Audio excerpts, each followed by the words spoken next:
je me suis rendu compte qu'il y avait un réel manque par rapport à l'information sur les maladies, les médicaments et différentes thématiques de santé. C'est le rôle à la fois des médecins, mais aussi des pharmaciens. Les médecins n'ont pas forcément le temps de tout bien expliquer à leurs patients. AVS avec Philippe Robichon. Votre santé, bonjour, bienvenue, bonne semaine santé. Mon invité ce matin s'appelle Noura Marachi. Bonjour Noura. Bonjour. Vous êtes docteur en pharmacie et vous avez créé une application qui s'appelle PharmaQuiz. Vous êtes youtubeuse également. Vous avez donc une chaîne YouTube qui s'appelle PharmaQuiz. Vous êtes créatrice de contenu santé, bien-être et des vidéos, des articles, des e-books. Vous êtes formatrice, conférencière santé, bien-être. Vous avez construit tous vos contenus sous forme d'outils de prévention. Pourquoi ? Tout simplement parce qu'au cours de mon expérience professionnelle, je me suis rendu compte qu'il y avait un réel manque par rapport à l'information sur les maladies, les médicaments et différentes thématiques de santé.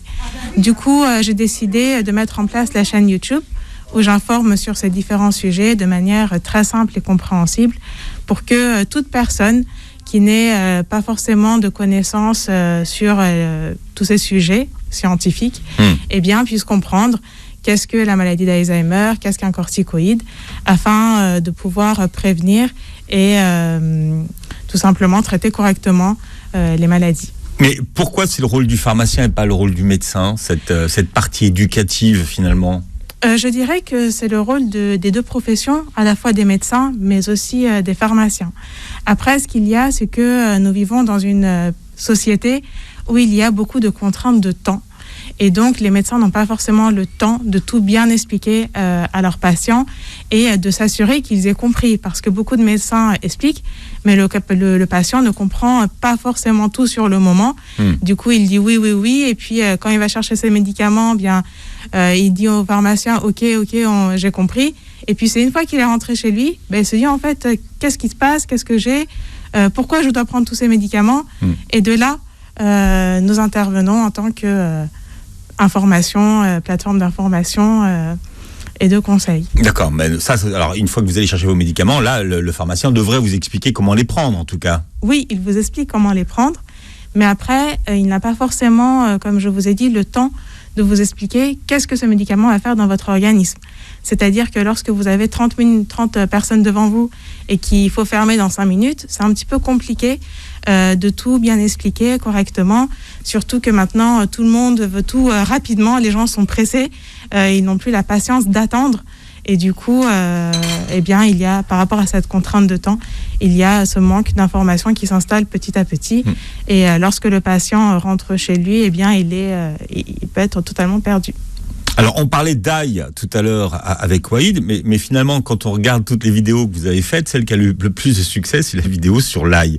Donc, qu'est-ce que ça nous apprend sur ce que recherchent les gens aujourd'hui dans les contenus ? Les gens aujourd'hui, dans les contenus, ils cherchent beaucoup d'informations pour améliorer leur santé et leur qualité de vie à travers, on va dire, des remèdes, je dirais, entre guillemets, naturels. Parce que ils veulent éviter tout ce qui est chimique, tout ce qui pourrait, on va dire, entraîner des effets secondaires dans leur organisme. Et du coup, ils aimeraient bien améliorer leur santé avec ce qu'ils peuvent retrouver au final au supermarché ou voilà, de manière très facile et aussi facilement consommable, on va dire. C'est-à-dire que ça intéresse plus les gens de savoir quels sont les bienfaits de l'ail que quels sont les effets d'un corticoïde.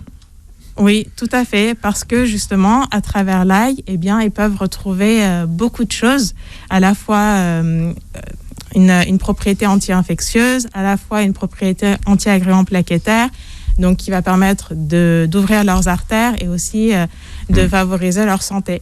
Alors que le corticoïde, c'est plus vu comme un médicament avec beaucoup d'effets secondaires et du coup, ils préfèrent se tourner vers tout ce qui est, on va dire, naturel. Je tiens tout de même à préciser que les médicaments sont une grande partie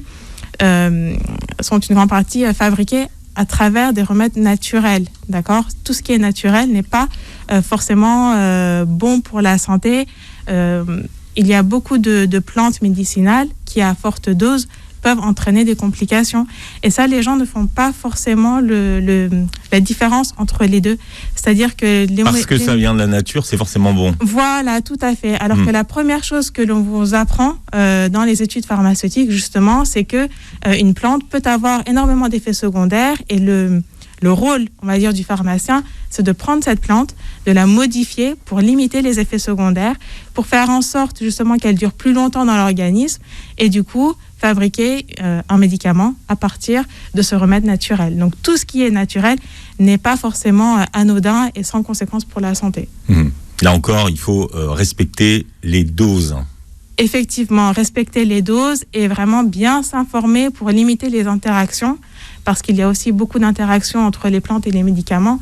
Donc, il ne faut pas faire de cocktail à base de médicaments et de plantes. Je déconseille fortement ce genre d'utilisation.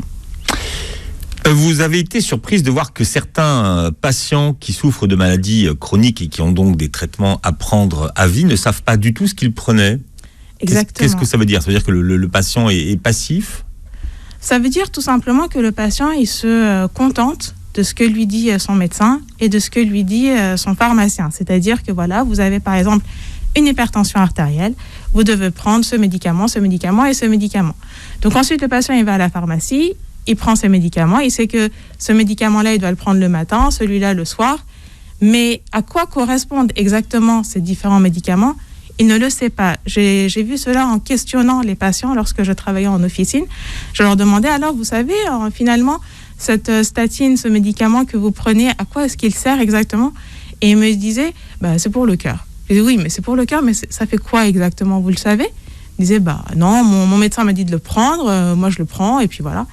Et de là, je leur expliquais, oui, mais la statine, c'est pour le cholestérol. C'est c'est pour le cholestérol. Je dis, oui, c'est pour le cholestérol. Pourquoi ? Tout simplement parce que l'excès de cholestérol peut provoquer des petites plaques au niveau de vos artères et donc entraver la bonne circulation du sang.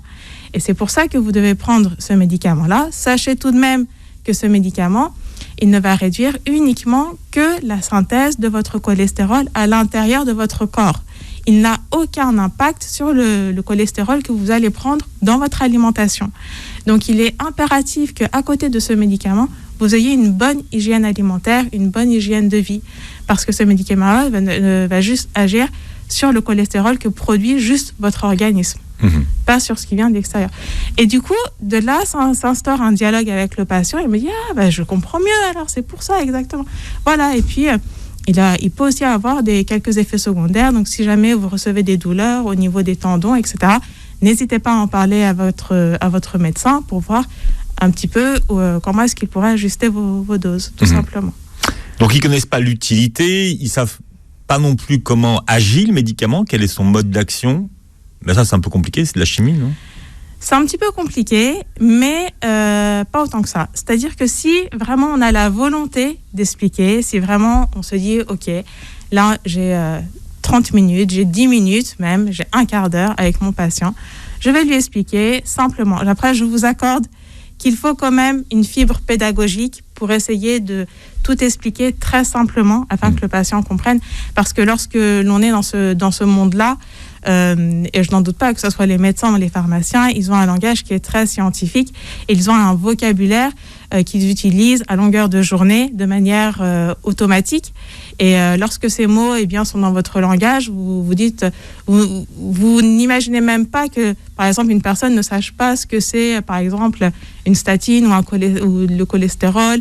Voilà, donc ce sont des mots qu'il faut prendre le temps d'expliquer. Et il faut déjà accepter que certaines personnes ne sachent pas exactement la signification de toutes ces choses. Même si aujourd'hui, on peut toujours googler et aller sur Internet pour trouver ne serait-ce que la signification du médicament qu'on prend. Enfin, toutes les informations sont disponibles aujourd'hui, en tout cas. C'est disponible. Par contre, j'ai 2 bémols à donner. La première chose, c'est que les informations que vous retrouvez sur les sites Internet, qui sont parfois de bonne qualité, ne sont pas forcément compréhensibles par tous. C'est comme ce que je vous dis, moi, parfois, lorsque je regarde, je vois que beaucoup de choses ne sont pas expliquées. Et du coup, lorsqu'une personne qui n'a aucune connaissances dans ce domaine, eh bien, elle se retrouve avec une phrase dont il y a 4 mots à l'intérieur qu'elle ne comprend pas. Du coup, toute la phrase devient incompréhensible, mais elle croit qu'elle a compris, mais en fait, elle a pas compris parce qu'elle ne connaît pas le sens des mots, tout simplement. D'autre part, vous avez tous les forums où chacun vient, raconte son expérience. Et de là, on tombe dans un engrenage très facilement parce que les symptômes de la voisine d'un côté ne sont pas forcément exactement les mêmes que le vôtre et que la maladie dont souffre une personne et qu'elle met ses symptômes sur Internet ainsi que ses traitements, eh bien, ne correspondent pas forcément à ce que vous avez. Du coup, très rapidement, vous pouvez tomber dans un cercle vicieux où un simple problème devient une montagne énorme, insurmontable, et de là s'instaure du coup de l'anxiété, du stress, de l'inquiétude, de l'incompréhension, et tout cela ne va pas du tout dans le bon sens pour le traitement correct de la personne. Alors il y a un mot qu'on utilise de plus en plus depuis quelques années, c'est le mot de interaction médicamenteuse. Vous, comment est-ce que vous faites pour expliquer aux gens qu'il y a des choses qui sont a priori anodines, qu'on fait tous les matins, qui peuvent interagir, soit annuler les effets d'un traitement, ou alors même au contraire être complètement nocifs pour le malade? Comment est-ce que je l'explique? En leur disant tout simplement que tout ce que vous consommez, eh bien, ce sont des molécules chimiques. Les molécules chimiques interagissent entre eux et certaines peuvent entraîner le fait que une molécule A réduise l'absorption d'une molécule B ou au contraire favorise son action. Et du coup, il faut faire très attention lorsque l'on consomme des médicaments, eh bien, parce que ces molécules peuvent interagir, tout simplement, c'est de la chimie, et favoriser du coup le fait que la dose soit augmentée ou bien que la dose soit diminuée. Ça, vous pouvez l'expliquer sur une chaîne YouTube, par exemple? Bien sûr, oui, c'est tout à fait explicable. Les interactions médicamenteuses? Oui. Oui, c'est tout à fait, je pense qu'on peut l'expliquer, bien sûr. C'est pas propre à chacun, finalement, il y a son mode de vie, il y a ses consommations, et au cocktail qu'il fait tous les jours? Vous avez, non, je suis pas d'accord. Par exemple, le fer, vous savez que voilà, si je vous dis que si vous prenez du fer et du zinc, ça peut interagir. Vous mettez 2 heures de décalage entre les deux si vous devez prendre ces 2 types de compléments alimentaires et que vous êtes en carence, vous comprenez. Après, il y a des modes de vie qui sont généraux et après, c'est à chacun de voir. Par exemple pour la consommation d'alcool, quelqu'un qui consomme de l'alcool, je vais lui dire mieux vaut éviter l'alcool plus les médicaments, bien évidemment. Après, quelqu'un qui n'en consomme pas, ça ne le concerne pas. Notamment les antibiotiques ou toutes ces classes de médicaments. Exactement. Le jus de pamplemousse? Pareil, le jus de pamplemousse interagit avec de nombreux médicaments, notamment avec les médicaments pour le cœur de la famille des anticalciques comme l'amlodipine. Bien évidemment, il faut éviter. Le jus de pamplemousse interagit avec beaucoup de médicaments, notamment le paracétamol aussi, oui. On parlera du paracétamol tout à l'heure. Donc vous avez lancé aujourd'hui une application, donc PharmaQuiz. On télécharge, elle est payante? Oui, donc vous avez en fait 14 jours d'essai gratuit où vous pouvez la tester très, très simplement. Et puis c'est à partir, après ces 14 jours, où l'abonnement est pris en compte. Qu'est-ce que vous pouvez faire avec une application que vous n'auriez pas pu faire, par exemple avec un centre d'appel ou un numéro vert? Je vais vous expliquer alors, parce que PharmaQuiz est un chemin, on va dire, de longue haleine. Au départ, je voulais créer un centre d'appel. Ensuite, j'ai eu beaucoup de retours de personnes qui me disaient « Oui, mais tu sais, les centres d'appel aujourd'hui en France, les numéros surtaxés, c'est très mal vu, et pourquoi ci, et pourquoi ça ?»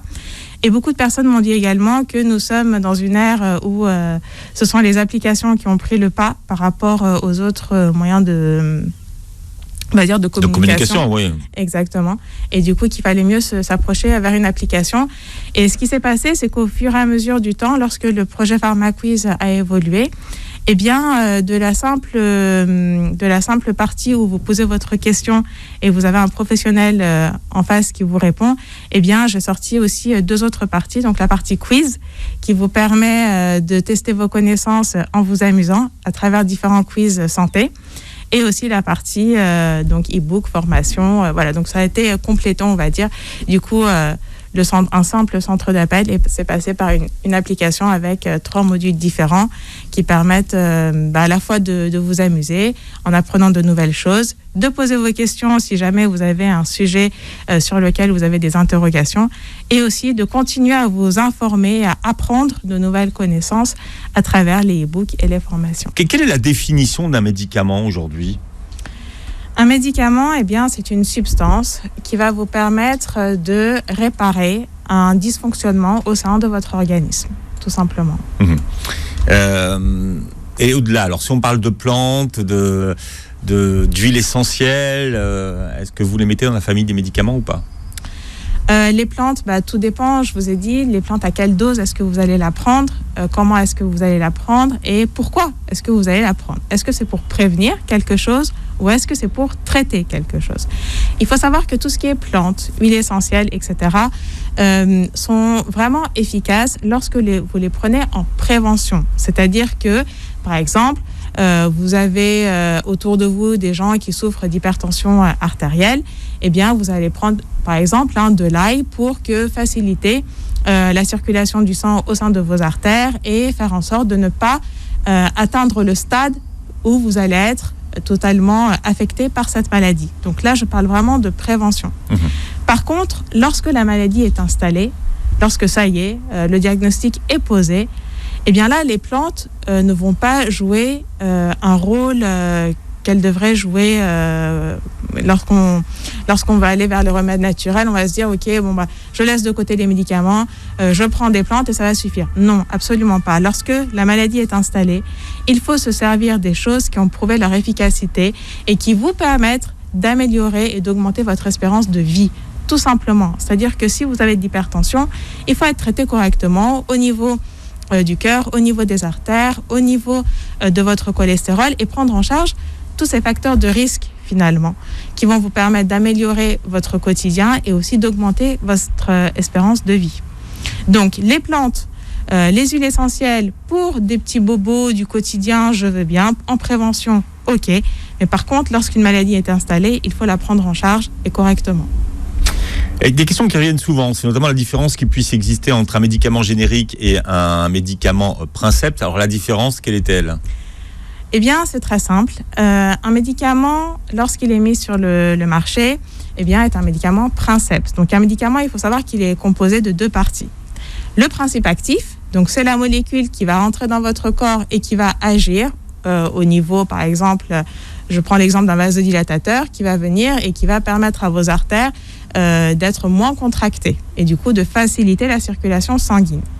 Donc ça, c'est un médicament princeps. Donc on va avoir le principe actif et tout à côté de ce médicament, on va avoir des choses qu'on va mettre en plus. D'accord ? Ces choses qu'on va mettre en plus, ça va être en fait des substances qui vont permettre de fabriquer votre comprimé ou votre sirop ou votre suppositoire. Donc c'est toutes les substances qui vont arriver pour permettre la fabrication de ce composé que vous allez introduire dans votre organisme. Si je prends par exemple un gâteau au chocolat, je dirais que le chocolat c'est la substance active, donc c'est le chocolat, et la farine, le sucre, les œufs, tout ça ce sont les composants qui vont venir se rajouter pour fabriquer le gâteau au chocolat. D'accord ? Donc le générique, il va comporter exactement la même molécule, le même principe actif de votre médicament. Par contre, ça va être les substances qui vont venir pour fabriquer le comprimé ou le sirop peuvent différer d'un générique à un autre et donc peuvent différer du médicament princeps, du médicament de marque. Donc pour reprendre l'exemple du gâteau au chocolat, le chocolat est le même. Par contre, le sucre, les œufs, la farine peuvent être des substances différentes. On peut avoir des œufs bio, pas bio. Voilà, exactement. Donc en fait, ce qui va se passer, c'est que par rapport aux médicaments princeps, donc au bout de quelques années, le brevet tombe et du coup, d'autres laboratoires peuvent reprendre votre recette de gâteau au chocolat et fabriquer leur propre gâteau. Donc la seule chose qui va différer, ce sont les substances qui viennent en plus de votre principe actif. Par contre, le délai d'action, les effets secondaires, tout ça en fait, c'est exactement, on dit que c'est la même biodisponibilité, c'est-à-dire que en regardant les statistiques, le médicament générique aura la même action que votre médicament Princeps, donc dit de marque, tout simplement. Alors, il y a de plus en plus d'automédication aujourd'hui, en tout cas, de plus en plus de gens y ont recours. On a mis quand même du temps à nous dire que le paracétamol, fallait y aller avec parcimonie et bon escient. Pourquoi ce retard à l'allumage ? Alors vous, là, pour le coup, les pharmaciens, vous étiez en première ligne. Est-ce que vous donniez les informations aux gens en disant attention à ne pas dépasser la dose ? Exactement, oui. Et puis au fur et à mesure du temps, eh bien, on s'aperçoit que les gens, ils veulent, on va dire, ils cherchent la facilité. Vous voyez, c'est-à-dire que au lieu de prendre le médicament, d'attendre 4 heures minimum au moins avant de reprendre une nouvelle dose, ils disent non, je veux plus de, comme je vous ai dit, on veut tout de suite, rapidement. Non, je veux tout de suite stopper ce mal de tête. Et puis ils se refont une dose, mais ils ne comprennent pas que ce ne sont pas des bonbons. Tous ces médicaments-là, ce ne sont absolument pas des bonbons, ce sont des médicaments. Donc un médicament, il va rentrer dans votre corps, il va agir et il doit être éliminé. D'accord ? S'il n'est pas éliminé, qu'est-ce qui peut se passer ? Eh bien, tout simplement, les molécules qui sortent du métabolisme, donc de cette transformation de ce médicament au sein de votre organisme, vont s'accumuler. Et ces métabolites, donc les molécules issues de la transformation du médicament, eh bien, peuvent être nocifs pour votre organisme. C'est pour ça qu'il faut laisser le délai aux métabolites de disparaître et ensuite de prendre une nouvelle dose, tout simplement. Mais est-ce qu'on vend trop facilement l'aspirine, le Doliprane et tous ces médicaments dérivés ? Je ne pense pas qu'on les vend trop facilement. On les consomme beaucoup trop facilement. Ce n'est pas la même chose. C'est-à-dire que le pharmacien, il vous explique, il vous dit, voilà, vous prenez par exemple du Doliprane, un comprimé toutes les 4 heures minimum. Toutes les 4 à 6 heures. Ensuite, les patients, il y en a qui vous disent oui, je sais, je connais les doses, machin. Après, le pharmacien n'est plus responsable de ce que vous faites avec ce médicament-là. Lui, il vous explique les choses. Après, si vous avez un autre mode de consommation, eh bien, vous êtes entièrement responsable. Il y a aussi tout ce qu'on appelle les médicaments jugés plus dangereux qu'utiles. Sont des produits souvent d'utilisation courante qui peuvent lutter. Alors, ça va de la pastille pour la gorge, aux produits anti-crampes, au sirop pour la toux. Est-ce que finalement, les pharmaciens sont devenus des gens qui sont des vendeurs et qui sont là pour faire des chiffres d'affaires sur des produits où il y a beaucoup de marge ?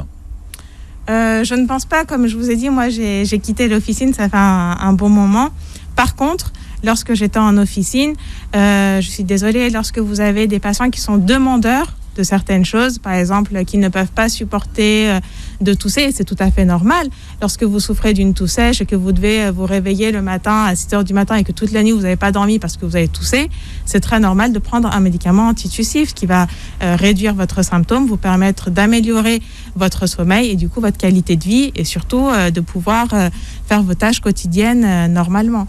Donc nous sommes dans une société où voilà, on va dire le mal est mal vécu et du coup on veut des remèdes efficaces pour pouvoir vivre correctement. Mais est-ce que le pharmacien, par exemple, peut émettre des réserves sur l'efficacité des pastilles pour la gorge, par exemple ? Est-ce qu'il peut émettre des réserves ou il est là pour les vendre, donc Non, il est là pour vous faire du bien. C'est tout simplement, le pharmacien, il est là pour faire en sorte que vous ayez moins mal, que vous ayez une qualité de vie qui soit améliorée et que vous puissiez vivre correctement. Ce n'est pas lui qui vient, le pharmacien, il ne sort pas dans la rue avec ses pastilles ou une pastille pour la gorge. Le pharmacien, il est dans son officine. Après, ce sont les patients qui viennent vers lui et qui lui disent, voilà, écoutez, je me sens pas bien, j'ai mal au ventre, depuis ce matin, ça va pas et tout. Donc, il est là pour vous aider. Il n'est pas là pour vous vendre, il est là pour vous aider avant tout. Ensuite, vous, ce que vous faites derrière, ce n'est pas son problème. Vous venez pour un mal, il vient et il vous répare, il vous donne, on va dire, une solution au mal que vous avez. Et alors, après, si vous consommez, vous consommez mal les choses, ce n'est pas son problème. C'est comme toutes les personnes que j'ai pu voir en officine qui venaient, demain, dans une semaine, je suis invitée à un mariage, il faut que je perde 3 kilos. Écoutez, qu'est-ce que je peux faire ? Alors, qu'est-ce que vous faites dans ces cas-là ? Est-ce que vous l'orientez vers les crèmes les plus chères qui sont exposées, parce qu'il y en a quand même pas mal dans les officines ? Écoutez, moi j'explique. Elles sont bien exposées. Elles sont bien exposées et parce que les gens sont demandeurs de cela.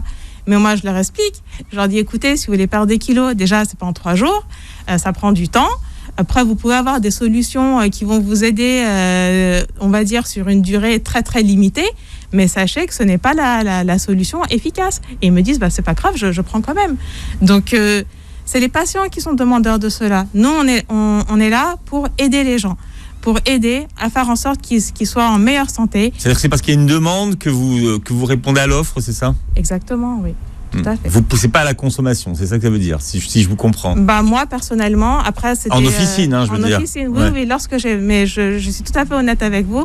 Lorsque j'étais en officine et que je voyais des personnes qui venaient pour des pilules, pour bronzer, etc., je sais très bien que ce n'est pas... Même si on en voit moins qu'à une époque, mais donc c'est vrai que les pharmacies, on en a vendu beaucoup, en tout cas en parapharmacie. Oui. Des petites pilules qui faisaient bronzer, qui faisaient du bien pour aux cheveux. Enfin. Exactement, oui. Mais après, comme je vous dis, c'est pour ça que ma durée aussi en officine a été très limitée.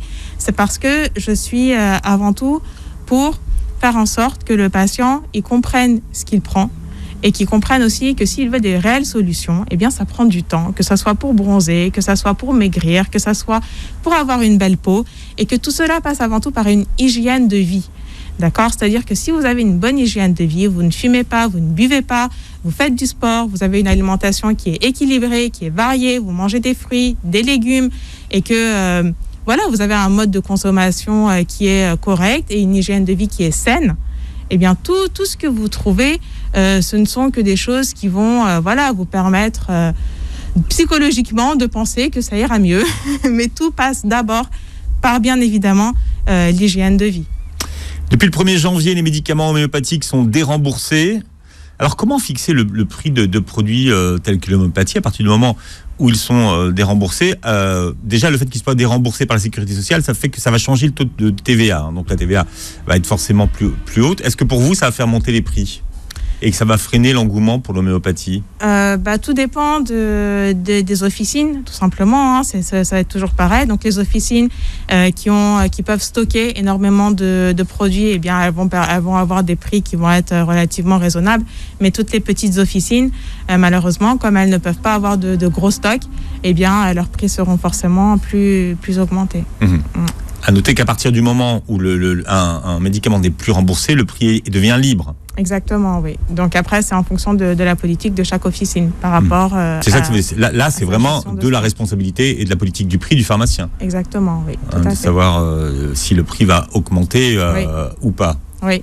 Même que ce soit par exemple pour le Doliprane, moi je savais qu'il y avait des patients, nous, où est-ce que je travaillais, on avait 2 centimes de décalage avec une officine qui se trouvait à 5 minutes de la nôtre.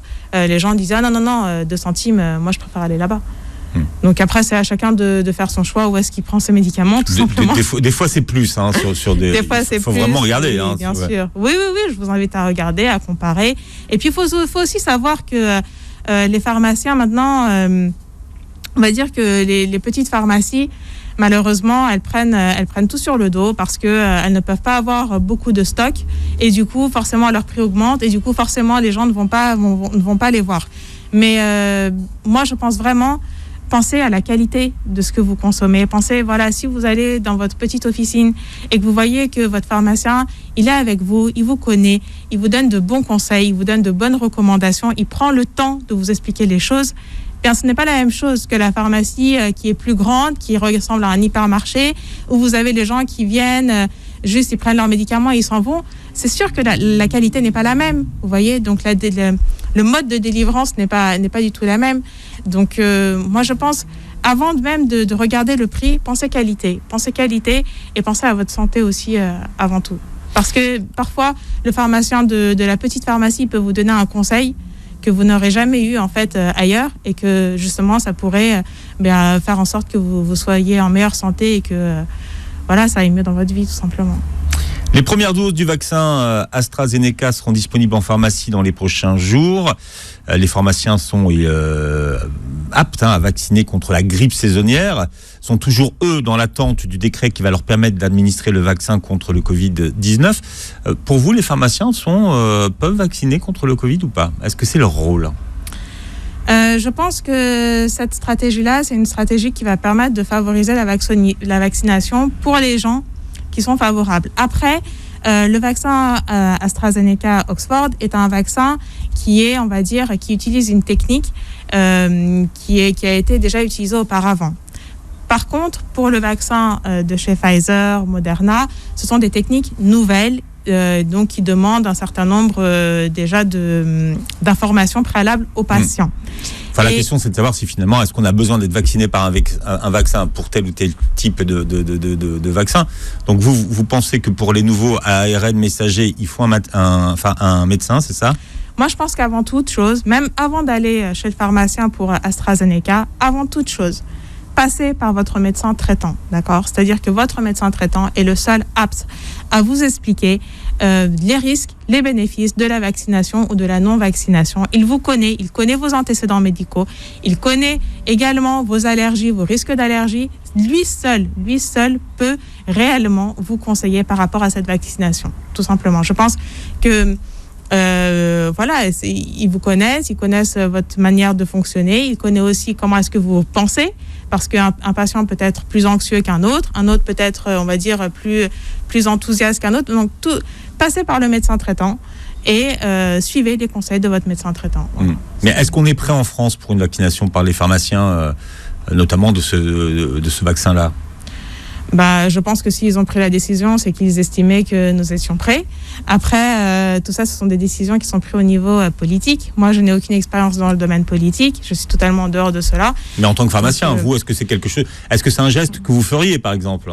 En tant que pharmacien, je demanderais d'abord au patient s'il a demandé le conseil de son médecin, tout simplement. Donc d'abord, case médecin. Oui. Pour cette question, même bien pour le vaccin AstraZeneca, dont vous dites qu'il utilise des méthodes qu'on connaît en fait. Bien sûr, ça ne mange pas de pain et je veux dire, vous n'aurez aucun regret. Au moins, vous allez chez le médecin, vous demandez son avis, il vous conseille et puis vous agissez en fonction de ce qu'il vous dit. Et il sera au courant de ce que vous avez fait. Voilà, et je pense que c'est normal, il n'y a rien d'illogique là-dedans. C'est le parcours. C'est le parcours, je pense, le plus judicieux, je dirais, et le plus préventif. Pourquoi est-ce que vous avez quitté l'officine, finalement, après toutes ces études ? Tout simplement parce que je me suis consacrée totalement à ce projet qui me tenait réellement à cœur et que je pensais que je pouvais utiliser tout le savoir que j'avais, mais dans une autre direction, pour permettre aux gens d'avoir un complément d'information et de les aider dans ce sens-là. Ça ne vous correspondait plus la vie en officine ? Aussi, je vais être très, très honnête avec vous, aussi, oui. Parce que vraiment, comme vous avez dû le comprendre au cours de l'interview, je suis quelqu'un qui aime beaucoup partager son savoir. J'aime beaucoup le contact aussi avec les gens. Et j'aimais bien prendre mon temps avec les patients, leur expliquer les choses. Et puis, ce contexte officinal, finalement, n'était pas trop, en corrélation avec ma manière de penser. Et je suis aussi, j'ai une âme d'entrepreneuse également. J'aime ce qui est nouveau. J'aime m'accrocher à des nouveaux défis. Et du coup, je me suis dit, écoute, je me lance là-dedans et voilà. Vous ne pouviez pas faire les deux ?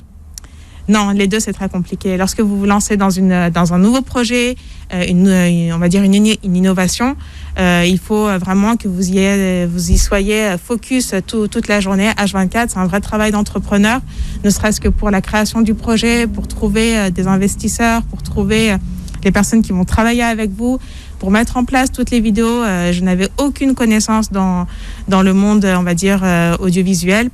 Du coup, j'ai dû apprendre beaucoup de choses. J'ai eu des amis qui m'ont aidé, etc.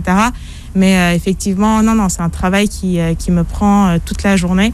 Et du coup, comme les journées font 24 heures, je n'avais plus d'autre place pour l'officine.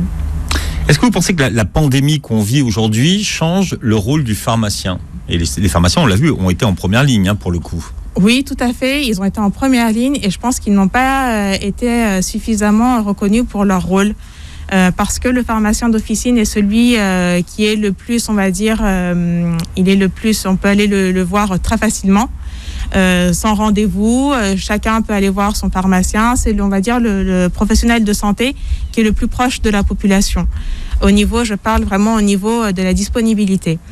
Et je pense que les pharmaciens, ils ont eu un rôle énorme à jouer, que ce soit pour tout au départ par rapport aux masques, par rapport au gel hydroalcoolique, par rapport au... Enfin, au début, on cherchait les masques. Déjà, il a fallu... Les gels et les masques, il a fallu en trouver au départ. Exactement. Et je salue vraiment la patience et le courage de tous ces pharmaciens et des préparateurs en officine qui ont dû dire à leurs patients nous n'avons pas de masque, nous n'avons pas de gel, mais pourquoi, mais machin. Écoutez, nous n'en avons pas. Et je salue vraiment leur courage et leur patience parce qu'ils ont dû, pendant cette période critique, ils ont dû faire face à beaucoup de mécontentement, beaucoup de colère. Et voilà, du coup, je les salue par rapport à cela. Et je pense qu'ils ont eu un rôle primordial à jouer dans cette crise sanitaire, bien évidemment. Mmh. Est-ce que ça va changer la façon dont ils vont exercer leur métier ou pas ? Est-ce que ça va changer le métier ? Est-ce que ça va changer le métier ? Je pense qu'ils vont être plus proches de leurs patients, tout simplement. Et je pense aussi qu'ils vont être, et je l'espère surtout, qu'ils vont être mieux pris en compte par, du coup, les instances au niveau de l'État. Mmh. C'est quoi le métier d'un pharmacien aujourd'hui ? C'est quoi son rôle ? Puisque finalement, c'est un métier qu'on croit connaître, mais qu'on connaît assez mal aujourd'hui. Exactement. Il faut savoir que les pharmaciens, vous n'en trouvez pas qu'en officine. Les pharmaciens, vous en trouvez à l'hôpital, vous en trouvez dans les laboratoires pharmaceutiques, vous en trouvez dans les industries médicamenteuses, vous en trouvez dans les laboratoires de cosmétiques, vous en trouvez aussi, également en officine.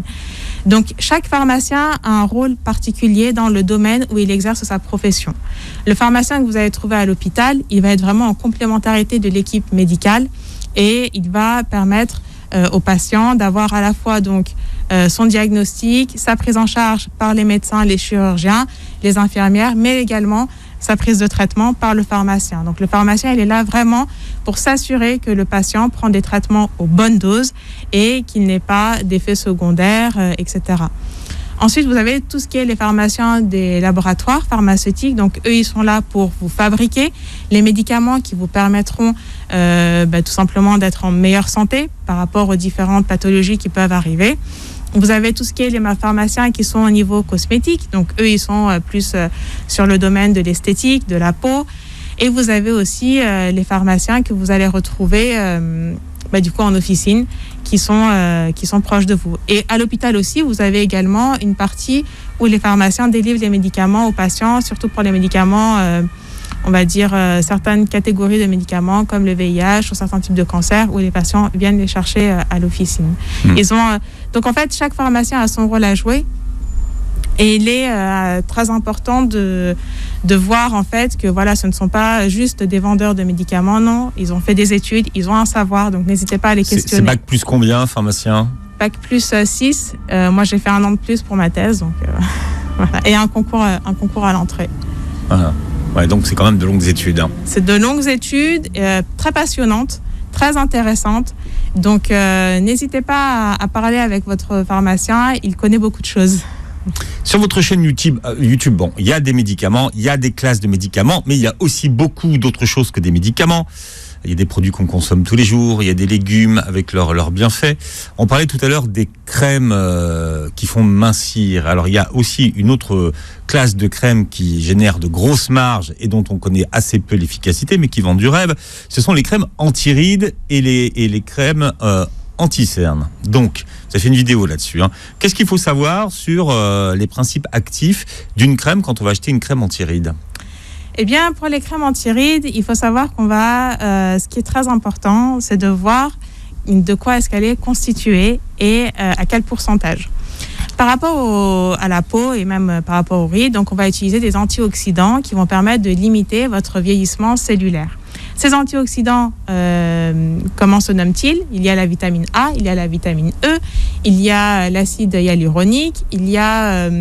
ce sont des molécules un petit peu compliquées, mais pour être très simple, ce sont des principes actifs qui vont vous permettre de limiter le vieillissement de votre peau, d'améliorer l'hydratation de votre peau et de faire en sorte que vous ayez une peau plus saine, on va dire. Bon, ça, c'est dans l'absolu. C'est dans l'absolu, mais tout cela, je vous dis bien que ce ne sont pas des mesures uniques. À côté de ça, il faut avoir une bonne hygiène de vie. Il faut consommer au moins 2 litres d'eau par jour. Il faut faire du sport. Il faut manger des légumes parce que tous ces antioxydants, vous les retrouvez dans les légumes, dans les fruits. Et c'est cela qui va vous permettre d'avoir une belle peau et limiter Également, tout ce qui peut être nocif à votre peau et à votre organisme, donc tout ce qui va être les facteurs entraînant une oxydation au sein de votre corps, c'est-à-dire que il va y avoir une fabrication de molécules toxiques qui vont entraîner un stress au niveau de votre cellule et qui vont accélérer son vieillissement. Donc ces facteurs sont quoi? Sont le tabac, l'alcool, le stress. Donc toutes ces choses, on les connaît, mais maintenant il faut les appliquer tout simplement. Mais moi, ma question, c'est de savoir, est-ce que les crèmes anti-rides ou anti-cernes fonctionnent? Si oui, quelles sont celles qui fonctionnent le mieux et à quoi est-ce qu'on doit être attentif quand on les achète en fait? Est-ce que ça fonctionne? Je peux vous dire en prévention, ça peut fonctionner. Voilà, si vous le prenez, ça peut. Ouais. Oui, ça peut. Si vous hydratez votre peau régulièrement sur le long cours, bien sûr qu'au bout de quelques années, vous allez avoir un effet.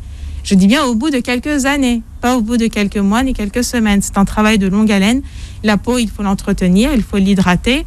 Et pour ça, il faut avoir les bons principes actifs dedans. Donc, comme je vous ai dit tout à l'heure, la vitamine A, la vitamine E, l'acide hyaluronique, différents composants qui vont vous permettre d'avoir une bonne hydratation et également un effet anti-vieillissement cellulaire. Une des stars de la pandémie, c'est le zinc. Vous aviez justement fait, avant la pandémie, une vidéo qui concerne le zinc. Qu'est-ce qu'il faut savoir avant de consommer le zinc et pourquoi c'est bon? Eh bien, le zinc, il a plusieurs propriétés.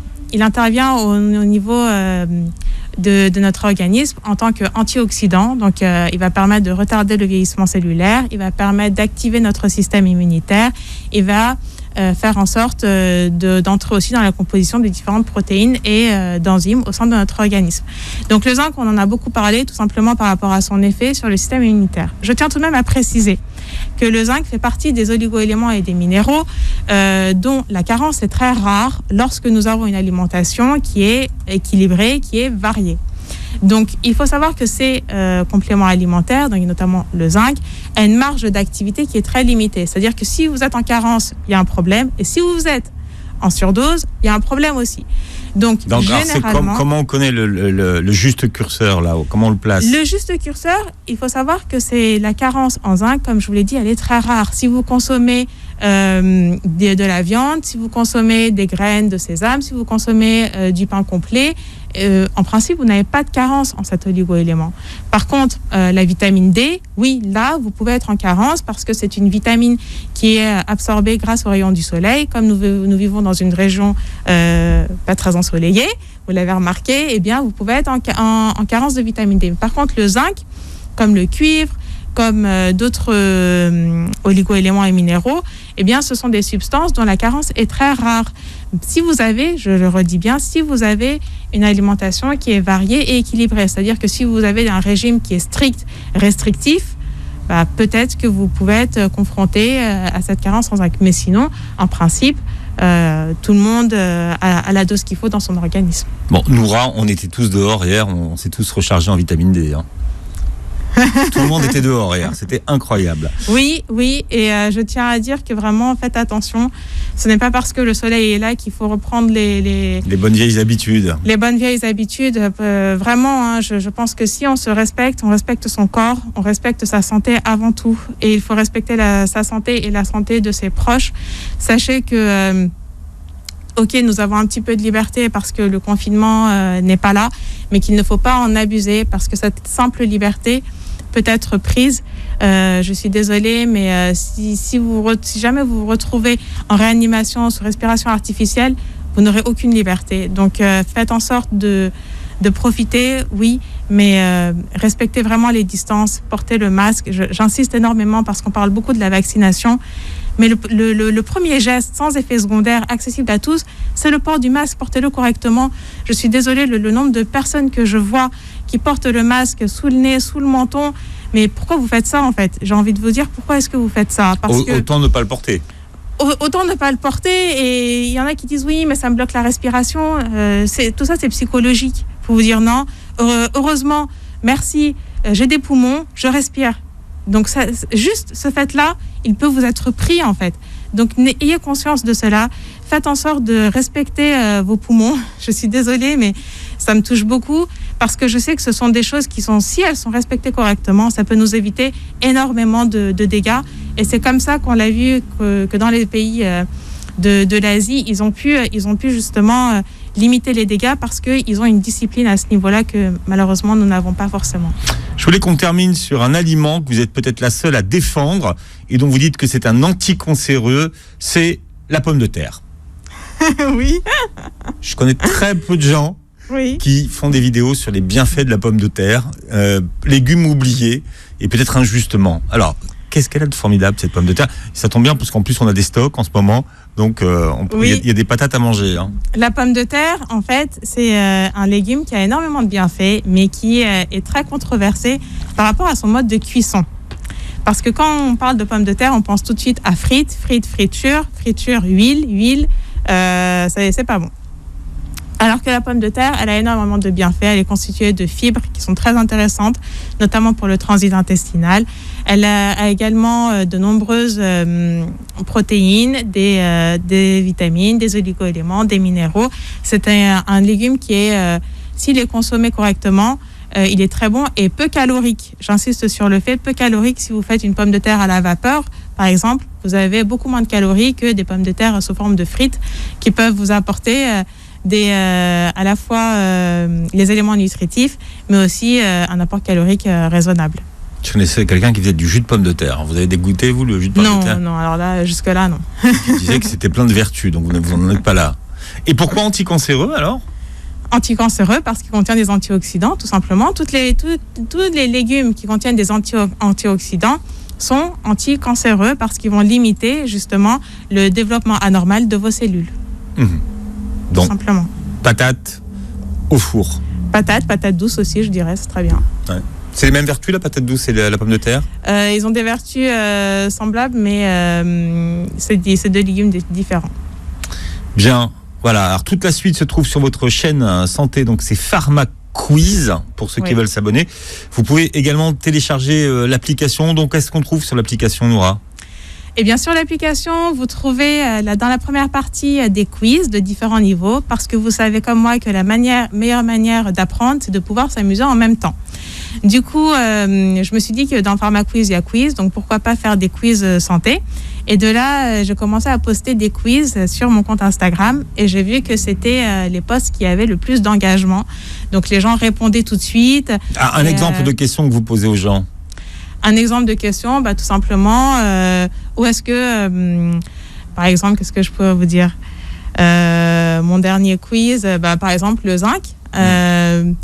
Qu'est-ce que, par exemple, le zinc est un oligo-élément, mais aussi, réponse 1, un antioxydant, réponse 2, un anticoagulant, réponse 3, un anti-agréant plaquettaire, et réponse 4, je dirais, un antitussif. Voilà. Je dirais réponse 1, mais bon. Oui, c'est facile. Mais c'est facile. Je me donne du mal et vous ne m'encouragez pas. Je l'ai dit juste avant la réponse. Mais sachez que vous avez différents niveaux au sein des quiz, justement, pour permettre à chacun de tester ses connaissances en fonction de son niveau. Et vous avez des quiz qui ont aussi une petite touche humoristique, donc ça vous permettra de rire, d'apprendre et de vous amuser en même temps. Ensuite, vous avez la partie questions, où là, vous pouvez poser une question donc, sur n'importe quel sujet de santé qui vous préoccupe et vous aurez une réponse compréhensible, de qualité et surtout personnalisée.